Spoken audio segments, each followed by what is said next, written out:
Corona காலகட்டத்தில் அத்தியாவசிய பொருட்களுடைய விலை வந்து ஏறிக்கிட்டே இருந்துச்சு. குறிப்பாக வந்து அரிசி, பருப்பு, வெங்காயம், காய்கறிகள் விலையெல்லாம் வந்து மளிகை பொருட்கள் விலையெல்லாம் வந்து ஏறிக்கிட்டே இருந்துச்சு. அந்த மாதிரி வரக்கூடிய காலங்களில் தமிழ்நாட்டில் வந்து பேப்பர் விலை அதிகமாக ஏறும்னு சொல்லி இப்போ தெரிய வந்திருக்கு. என்ன பேப்பர் விலை ஏறப்போதா எப்படின்னு கேட்குறீங்களா? ஆமாங்க, நம்ம தமிழக வெற்றி கழகத்துடைய தலைவர் விஜய் அவர்கள் வந்து சுற்றுப்பயணத்தை அறிவிச்சிருந்தார் இல்லையா? அந்த சுற்றுப்பயணம் வந்து டிசம்பர் மாதம் வரைக்கும் தான் செய்கிறதா இருந்தார். இப்போ வந்து அதை நீட்டிச்சிருக்கிறாங்க. அதாவது டிசம்பர் 20ஆம் தேதி முடிகிறதா இருந்த சுற்றுப்பயணம் வந்து இப்போ பிப்ரவரி 21ஆம் தேதி அடுத்த ஆண்டு 2026 பிப்ரவரி 21 வரைக்கும் நீட்டிச்சிருக்கிறாங்க. அது மட்டும் இல்லாமல் இப்போ சனிக்கிழமை மட்டும் வேட்டையாட வந்த சிங்கம் இனிமேல் ஞாயிற்றுக்கிழமைகள்லேயே வரப்போறதாகவும் அறிவிச்சிருக்கிறதா ஒரு பத்திரிகையில செய்தி வந்திருக்கு. ஊடகங்கள்லையும் பேசுறத பார்க்குறோம். இப்போ ஏற்கனவே ஒரு துண்டு சீட்டு கிட்ட மாட்டிக்கிட்டு தமிழ்நாடு படாத பாடுபட்டு இருக்கு. ஏற்கனவே அதிகமாக பேப்பரை வாங்கி அதை 2ஆ கிழிச்சு A4 சைஸை A5 சைஸா மாற்றி அந்த துண்டு சீட்டில் எழுதி கொடுத்துருக்காங்க ஒருத்தருக்கு. இப்போ இவர் வந்ததுக்கு அப்புறமா A4 ஷீட்ல எழுதி கொடுக்குறாங்க. அவருக்காவது பாவம் குறிப்பு மட்டும் எழுதி கொடுக்குறாங்க. ஆனால் இவருக்கு எந்த பக்கம் திரும்பணும், எந்த பக்கம் திரும்பி சத்தமாக பேசணும், எந்த பக்கம் வந்து சன்னமாக பேசணுங்கிறது வரைக்கும் வந்து டைரக்ஷன்ஸ்லாம் கொடுக்கறதுனால வந்து பேப்பர் இப்போ அதிகமாகிட்டு இருக்கு. இந்த சூழ்நிலையில் பேப்பர் விலை ஏறத்தானே செய்யும். இது மட்டும் இல்லாமல் நம்ம தளபதியோட சுற்றுப்பயணத்தை வந்து ஒரு பத்திரிக்கை, ஒரு ஊடகம் வந்து சினிமா செய்திகளில் போட்டு மட்டம் தட்டி அசிங்கப்படுத்திருக்கிறாங்க. அதையும் வந்து நம்ம விஜயோட ரசிகர்களுக்கு சொல்ல வேண்டிய தேவை இருக்கு. தப்பு தாவேகா தொண்டர்களுக்கு சொல்ல வேண்டிய தேவை இருக்கு. அந்த பத்திரிகையையும் கண்டிக்க போறோம். அதுக்காகத்தான் இந்த காணொளி. அனைவருக்கும் வணக்கம். இன்னைக்கு என்ன கண்டென்ட்டா இருக்கும் அப்படிங்கிறது எல்லாருக்குமே தெரியும். ஏன்னா நாளைக்கு நம்ம தளபதியோட 3வது சுற்றுப்பயணம் வந்து தொடங்க போகுது. சனிக்கிழமை சிங்கம் மறுபடியும் வேட்டைக்கு வரப்போகுது. அதனால அதை பற்றி தான் பேசுவோம் அப்படிங்கிறது தெரியும்.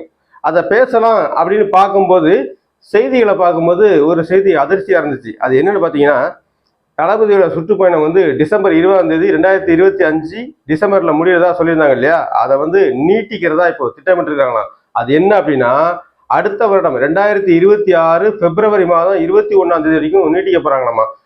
அதோட மட்டும் இல்லாம ஞாயிற்றுக்கிழமைகளையும் வந்து இனிமேல் தளபதி வந்து பிரச்சாரம் பண்ணதுக்கு வரப்போறாராமா. தமிழக மக்கள் வந்து இனிமேல் வந்து வேற வேலையே செய்ய வேண்டாம், வாரத்துல வீக்கெண்டு ஃபுல்லாவே வந்து தளபதியோட தான் என்ஜாய் பண்ண போறாங்க அப்படிங்கிறது தெரிஞ்சிருச்சு.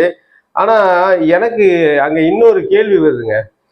ஏங்க, பிப்ரவரி மாசத்துக்கு அப்புறம் மார்ச், ஏப்ரல், மே மாசம் தேர்தல் வந்துடும். எப்படி ஏப்ரல் கடைசியில்னா மே மாசம் தேர்தல் இருக்கும்.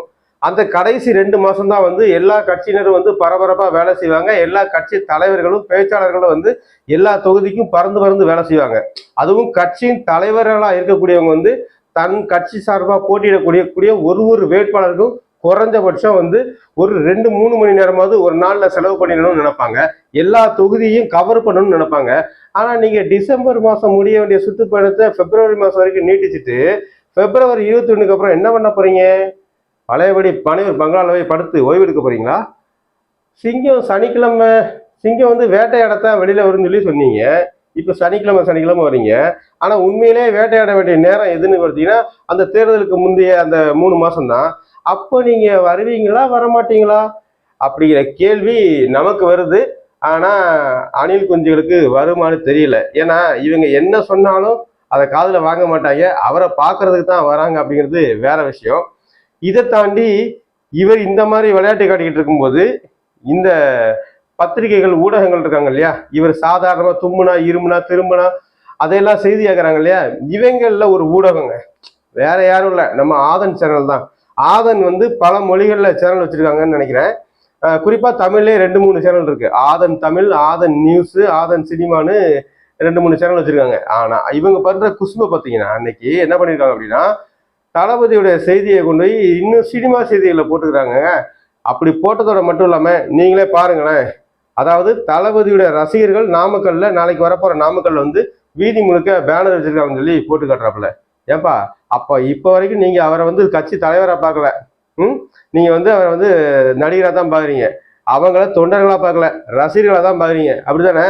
இப்ப நீங்க வந்து வீதி எங்கும் சாலை எங்கும் பேனர் வச்சிருக்காங்கன்னா அப்போ உயர்நீதிமன்றம் சொன்ன கட்டுப்பாடுகளை இவங்க மீறிட்டாங்க. காவல்துறை சொன்ன கட்டுப்பாடுகளை இவங்க மீறிட்டாங்க. வீதி எங்கும் பேனர் வைக்கக்கூடாதுன்னு வச்சிருக்காங்க. அப்படித்தானே சொல்ல வரீங்க? போட்டு கொடுக்குறீங்க. இதோட மட்டும் இல்லாத சினிமா செய்திகள், அதாவது ஆதன் சினிமா அப்படிங்கிற இதுல வந்து சினிமா செய்திகள் தான் வரும். அதுல கொண்டே நீங்க தளபதியோட சுற்றுப்பயணத்தை செய்தி நீங்க போட்டிருக்கீங்கன்னா உங்களுக்கு எவ்வளவு குசும்பு. அப்போ அவர் பண்றதுலாம் உங்களுக்கு சினிமா செய்தியா தெரியுது. இன்னமும் நீங்க அவர் நடிச்சிட்டு இருக்கிறான்னு சொல்ல வரீங்களா மேடையில ஏறி? சரி, அதை கூட விட்டுருங்க. அந்த சேனல்ல வேற என்னென்ன செய்தியெல்லாம் போட்டிருக்கான்னு கொஞ்சமா ஸ்க்ரோல் பண்ணி பார்த்தா விளையாட்டு செய்தியெல்லாம் வந்திருக்குப்பா.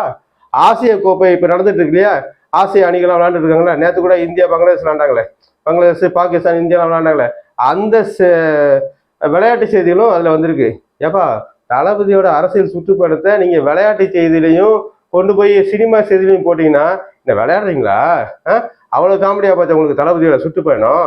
ஏப்பா, நாங்க எவ்வளவு கஷ்டப்பட்டு வாரத்துல 5-6 நாள் உட்காந்து எழுதி படிச்சு உங்ககிட்ட வந்து 10 நிமிஷம் பேசுனா உங்களுக்கு அது கூட விளையாட்டு செய்தியிலையும் சினிமா செய்தியிலையும் தான் போடுவீங்களா? ஏன் உங்களுக்கு வேற ஊடகமே இல்லையா? ஆதன் தமிழ் ஒரு சேனல் வச்சிருக்கீங்களே, அங்க போட மாட்டீங்களா? ஆதன் நியூஸ்னே ஒரு சேனல் வச்சிருக்கீங்களே, அங்க போட மாட்டீங்களா? அப்படின்னு எனக்கு கேள்வி வருது. அவருடைய ரசிகர்களுக்கு கட்சிக்காரர்களுக்கு கேள்வி வருதான்னு தெரியல. வந்தா நம்ம ஆதன் மாதசி எங்கேயா சிக்குனா கேளுங்க. ஏப்பா, இதுக்கப்புறமாவது எங்களை கொஞ்சம் சீரியஸாவே பாருங்கப்பா. எவ்வளவு நாளைக்கு தான் எங்களை வச்சு நீங்க காமெடி பண்ணுவீங்க? நீங்களே திரும்ப திரும்ப கலாச்சிட்டு இருந்தா எப்படி அப்படின்னு கொஞ்சம் ஆதன் மாதேஷை பார்த்து கேளுங்க. இது எல்லாத்தையும் தாண்டி உங்க தாவேகா தொண்டர்களுக்கு நம்ம சொல்ல விரும்புறது ஒன்னே ஒண்ணுதான். கொஞ்சமாவது சீரியஸா யோசிங்க, கொஞ்சமாவது சரியா யோசிங்க. நாம் தமிழர் கட்சிக்காரங்களும் அண்ணன் சீமானவர்களும் உங்களை வந்து சீன்றது அவங்களுக்கு ஒரு வேலை கிடையாது. நாங்க சொல்ல வர்றது, நீங்க வந்து ஒரு மாற்று அரசியல் கொண்டு வந்திருக்கீங்க அப்படின்னா குறைந்தபட்சம் அரசியல் புரிதலோட செயல்படுங்க, களத்துல நின்னுங்க, அரசியல் பேசுங்க, தனி மனித விமர்சனங்களை கொண்டு போகாதீங்க அப்படிதான் சொல்லி பேசுறோம். ஒரு 1.5 மணி நேரம் 2 மணி நேரம் பேசுறாருன்னா அதுல 2 நிமிடம் பேசுனதை கையில எடுத்து வச்சுக்கிட்டு நீங்க வந்து தனி மனித அவதூறு பரப்புற வேலையை செஞ்சீங்க அப்படின்னா அது வந்து அவங்களுடைய அண்ணன் சீமானுடைய நாம் தமிழர் கட்சியுடைய பலவீனமா மாறாது. உங்களுடைய தரம் என்ன அப்படின்னு மக்கள்கிட்ட காட்டுறதா தான் இருக்கும். குறிப்பா பெண்கள் வந்து இந்த மாதிரி தரம் தாழ்ந்து பேசுறது சரியா இருக்காது. அதுவும் மாற்றுன்னு சொல்லி வந்திருக்கக்கூடிய ஒரு கட்சிக்கு வந்து சரியா இருக்காது. உங்களுடைய செய்தியை விளையாட்டு செய்தியிலையும் சினிமா செய்தியிலையும் போடுற அளவு தான் உங்களுடைய செயல்பாடு இருக்கு அப்படிங்கிறத கொஞ்சம் புரிஞ்சுக்கோங்க.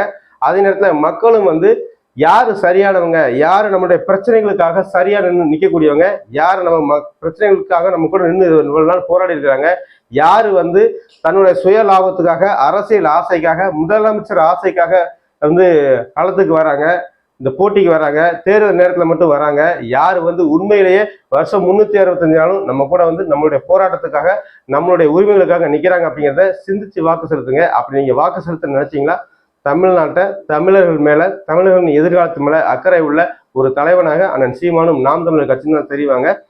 சிந்திச்சு வாக்களிப்போம். அதுதான் வந்து நம்முடைய அடுத்த தலைமுறை இங்க வாழ்வதற்கான வழியை தேடி தரும் அப்படின்னு நான் நம்புறேன். நீங்க என்ன நினைக்கிறீங்க அப்படிங்கிறத கருத்து பட்டத்தில் சொல்லுங்க.